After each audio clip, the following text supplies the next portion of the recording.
তোমার হাতের মধ্যে কি হয়েছে? কেন গামছা দিয়ে হাতটা পেঁচায় রেখেছ? ওই যুবক ডাক দিয়ে বলে, হুজুর, কারো কাছে লজ্জায় বলি না, কারো কাছে শরমে বলি না, কারণ যার কাছে আমার কথাটা বলতে যাই ওই মানুষ আমাকে দূর দূর করে তাড়িয়ে দেয়। কি হয়েছে তুমি আমার কাছে বলো। ও আল্লাহর ওলি, আমার হাতটা ভালো না, সুস্থ না, হাতটা পচে গিয়েছে। কিসের জন্যে? এটা আমার মায়ের বদদুয়ার কারণে। আমি আমার মার গায়ে হাত তুলেছি, আমার মার শরীরের মধ্যে আঘাত লাগাইছি। মার কথা না শুনে মার দিকে চোখ রাঙিয়ে তাকাইয়া মার শরীরের মধ্যে আমি যখন ঘাত উঠেছি, মা চোখ দিয়ে জোর জোর করে পানি ছেড়ে আকাশের দিকে তাকায়া আল্লাহ রব্বুল আলামিনের কাছে ডাক দিয়ে বলে, প্রভু, যেই সন্তানকে আমি 10 মাস 10 দিন গর্ভে ধারণ করেছিলাম, যেই সন্তানকে আমি এত বছর পর্যন্ত লালন পালন করেছিলাম, 2টা বছর পর্যন্ত বুকের দুধটা পান করেছিলাম, আজকে ওই সন্তানটা আমার গায়ে হাত তুলেছে, যেই হাত দিয়ে আমার গায়ের মধ্যে আঘাত লাগাইছে। প্রভু, হ্যাঁ, আপনি তো দেখেছেন ওই হাতটা যেন তারা ভালো না থাকে। সন্তান ঘর থেকে বের হয়ে গেছে, মার কোনো খোঁজ খবর নেয় না।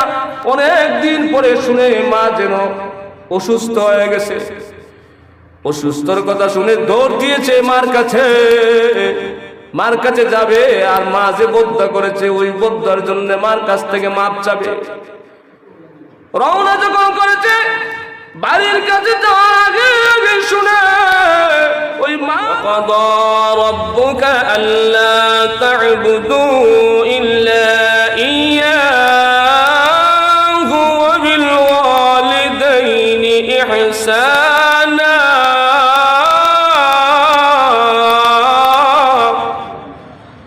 ইম্মা ইয়াবলুগান্না ইনদাকাল কিবরা আহাদুহুমা আও কিলাহুমা ফালা তাকুল লাহুমা উফফিন ওয়া লা তানহারহুমা ওয়া কুল লাহুমা উফফিন ওয়া লা তানহারহুমা ওয়া কুল লাহুমা কাওলান কারীমা।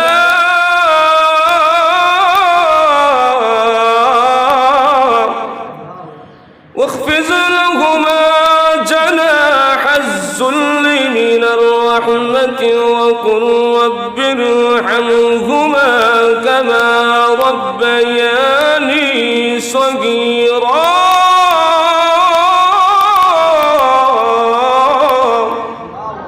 আল্লাহ রাব্বুল আলামিন বলেন, আমি আল্লাহর ইবাদতের পাশাপাশি তোমার মা বাবার খেদমত করবা। যদি মা বাবার মধ্যে হইতে যদি 2 জন পেয়ে যাও তাহলে ভাগ্যবান। তোমার বয়স যখন পরিপূর্ণ বয়সে উপনীত হবে, এই বয়সে তোমার মা বাবা বৃদ্ধ হয়, এই বৃদ্ধ অবস্থা যদি 2 জন পেয়ে যাও তাহলে কি ভাগ্যবান। আর 2 জনের মধ্য হইতে যদি 1 জন পাও, আহাদুহুমা আও কিলাহুমা ফালা তাকুল লাহুমা উফফিন ওয়া লা তানহারহুমা। আল্লাহ রাব্বুল আলামিন বলেন, যে 2 জন থেকে 1 জন যদি পাও তাহলে তার সাথে সুন্দর ব্যবহার করো। কি ব্যবহার? জোরে কথা বলেন। উফফিন ওয়া লা তানহারহুমা, এমন ভাবে আচরণ তুমি করবে যে তোমার আচরণে মা বাবা যেন কষ্ট না পায়, উফ শব্দটা যেন না হয়। তানহারহুমা, তাদেরকে ধমক দিও না, তাদের সাথে কট্টর ভাষায় কথা বলো না, চোখ রাঙিয়ে কথা বলো না। বর্তমানে পোলাপান চোখ রাঙিয়ে কথা বলবে, হাত তুলে মা বাবার উপরে। এটা বর্তমানে পানিবাদ। মা বাবার উপরে হাত তোলা এটা একটা সাধারণ ব্যাপার। কোনো কিছু না হইলেই মারে মারতে যায়, বাবারে মারতে যায়। সারা দেশেই এরকম, সারা দেশে না শুধু সারা বিশ্বে এরকম চলতেছে। সারা বিশ্বের মধ্যে উল্লেখ আছে, রেজার রব্বি ফি রেজার ওয়ালিদাইনি ওয়া শাখাতুর রব্বি ফি শাখাতিল ওয়ালিদাইন। মা বাবা সন্তুষ্ট তো আল্লাহ সন্তুষ্ট, মা বাবা অসন্তুষ্ট তো আল্লাহ আপনার কাছে আপনার উপর অসন্তুষ্ট। মা বাবা রাজি, আপনার 2টা জান্নাত আপনি পেয়ে যাবেন। মা বাবা অসন্তুষ্ট, আপনার জন্য জান্নাতের দরজা বন্ধ। মুসলমান ভাইয়েরা আমার, কিতাবের মধ্যে একটা ঘটনা উল্লেখ করা হয়েছে। এক আল্লাহর ওলি মসজিদের মধ্যে প্রবেশ করেছে। হঠাৎ করে দেখা যায় মসজিদের ভিতরে একটা যুবক নামাজ পড়ে, তার হাতের মধ্যে গামছা দিয়ে হাতটা পেঁচানো, ওই হাত দিয়ে কোনো কাজ করতে পারে না, এক হাত দিয়ে শুধুমাত্র কাজ করে, আর একটা হাত গামছা দিয়ে পেঁচানো। নামাজ পড়ে যখন মসজিদ থেকে বের হয়েছে, আল্লাহর ওলি ডাক দিয়ে বলে, যুবক রে, তোমার হাতের মধ্যে কি হয়েছে? কেন গামছা দিয়ে হাতটা পেঁচায় রেখেছো? ওই যুবক ডাক দিয়ে বলে, হুজুর, কারো কাছে লজ্জায় বলি না, কারো কাছে শরমে বলি না, কারণ যার কাছে আমার কথাটা বলতে যাই ওই মানুষ আমাকে দূর দূর করে তাড়িয়ে দেয়। কি হয়েছে তুমি আমার কাছে বলো। ও আল্লাহর ওলি, আমার হাতটা ভালো না, সুস্থ না, হাতটা পচে গিয়েছে। কিসের জন্যে? এটা আমার মায়ের বদদোয়ার কারণে। আমি আমার মার গায়ে হাত তুলেছি, আমার মার শরীরের মধ্যে আঘাত লাগাইছি। মার কথা না শুনে মার দিকে চোখ রাঙিয়ে তাকাইয়া মার শরীরের মধ্যে আমি যখন ঘাত উঠেছি, মা চোখ দিয়ে জোর জোর করে পানি ছেড়ে আকাশের দিকে তাকায়া আল্লাহ রব্বুল আলামিনের কাছে ডাক দেওয়ার, প্রভু, যেই সন্তানকে আমি 10 মাস 10 দিন গর্ভে ধারণ করেছিলাম, যেই সন্তানকে আমি এত বছর পর্যন্ত লালন পালন করেছিলাম, 2টা বছর পর্যন্ত বুকের দুধটা পান করেছিলাম, আজকে ওই সন্তানটা আমার গায়ে হাত তুলেছে, যেই হাত দিয়ে আমার গায়ের মধ্যে আঘাত লাগাইছে। প্রভু, হ্যাঁ, আপনি তো দেখেছেন ওই হাতটা যেন তারা ভালো না থাকে। সন্তান ঘর থেকে বের হয়ে গেছে, মার কোনো খোঁজ খবর নেয় না। অনেক দিন পরে শুনে মা যেন অসুস্থ হয়ে গেছে। অসুস্থর কথা শুনে দৌড় দিয়েছে মার কাছে, মার কাছে যাবে, আর মা যে বদ্দা করেছে ওই বদ্দার জন্য মার কাছ থেকে মাপ চাবে। রওনা যখন করেছে, বাড়ির কাছে যাওয়ার আগে শুনে ওই মা দুনিয়ার বুকে নাই, দুনিয়া থেকে চলে গেছে।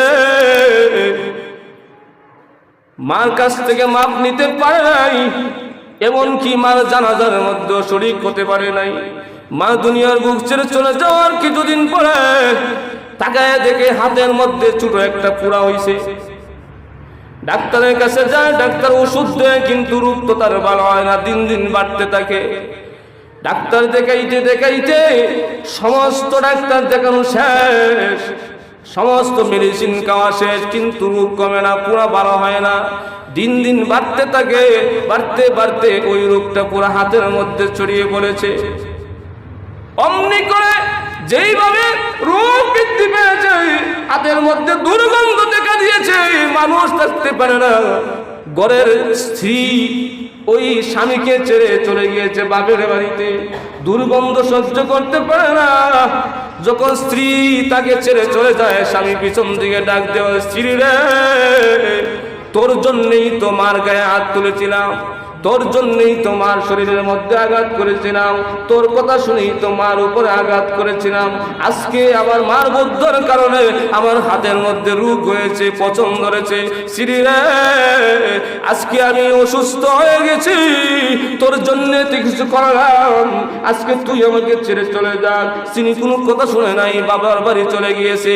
এইদিকে দুর্গন্ধ বাড়তে বাড়তে এমন পর্যায়ে চলে এসেছে, এলাকার মানুষেরা তাকে ডাক দিয়ে, আল্লাহর বান্দা, তোমার হাতের দুর্গন্ধে আমরা ঘরে বসে থাকতে পারি না, এলাকার মানুষ শান্তিতে বসবাস করতে পারি না, ওই পোষা হাত দিয়ে তুমি ঘরের মধ্যে থাকতে পারবে না, বের হয়ে যাও। ওই এলাকার মানুষগুলা তাকে ঘর থেকে বের করে দিয়েছে। এখন এদিক সেদিক ঘোরাফেরা করে, হাতের মধ্যে তো পছন দুর্গন্ধ দেখা দিয়েছে। আল্লাহ হাতের মধ্যে গামছা আমি এই জন্য পেঁচাইলাম, দুর্গন্ধের কারণে মানুষ আমাকে কাছে ভিড়তে দেয় না।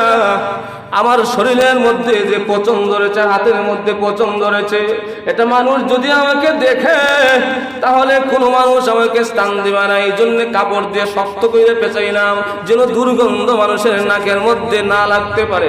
আল্লাহর ওলি গো, আমি দেশ ছেড়ে, বাড়ি ঘর ছেড়ে দিয়া, স্ত্রী সন্তান ছেড়ে দিয়া এখন দেশে দেশে ঘুরি, যেই সময় নামাজের সময় হয় মসজিদে ইবাদত করি।